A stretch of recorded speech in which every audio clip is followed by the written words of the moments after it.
Hello guys, musta po kayong lahat? This is a video response to my upline Mark Rainey Sir Pulido. Hashtag Goal Declaration Challenge. Ako nga pala si Yonilyn Ortega Welsh, currently live here in Scotland, United Kingdom. Proud member of Supreme Wealth Alliance under Team ACES Swabacard. Working dito sa hotel as self-catering assistant. Ang pagkakaalam ng marami, if you are living in UK, mataas pa ang value ng pera, which is totoo po yun. Kaya lang, ang cost of living naman po is mataas din, kaya balance lang. Kaya yung mga gusto kong gawin or gusto kong bilhin, kailangan ko talagang pag-ipunan din yun. At hindi ko kaya na kahit nasabihin na mataas ang sahod ko. Kaya naghanap pa rin ako ng extra income dahil doon gusto ko ring matupad ang mga pangarap ko. Kaya when I joined Supreme Wealth Alliance, it's a big blessing to me.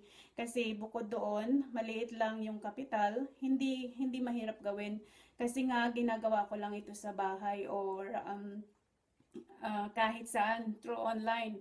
Basta may internet ka lang.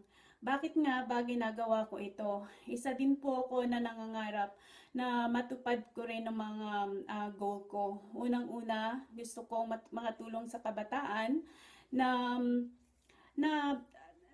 may pangarap din na may pangarap din sa buhay nila at sa mga katutubo na nangangailangan ng konting tulong mo, especially financial. Nang dahil sa SWA, nagkaroon ako ng pag-asa na matupad ko yung dream na yon. So, ano nga ba ang mga goal ko? Ang goal ko po next month, October 2014, ibibili ko po yung sarili ko ng isang laptop, MacBook Air. Ayun po ay galing po sa katas ng SWA, 100%. Diba? Ang sarap. Nabibili mo yung sarili mo ng ganung bagay. At sa 2014 December, nang dahil sa income ko sa SWA, makakabigay ako ng kunting tulong financial sa isang school at alam ko malaking tulong ito sa mga bata. At sa January 2015, bibilhan ko din ng sasakyan ang family ko. Siguro marami ang natatawa kasi sa dami ng goal ko, pero tiwala lang sa sarili at para matupad ko yon or nang dahil doon nang dahil yun sa SWA.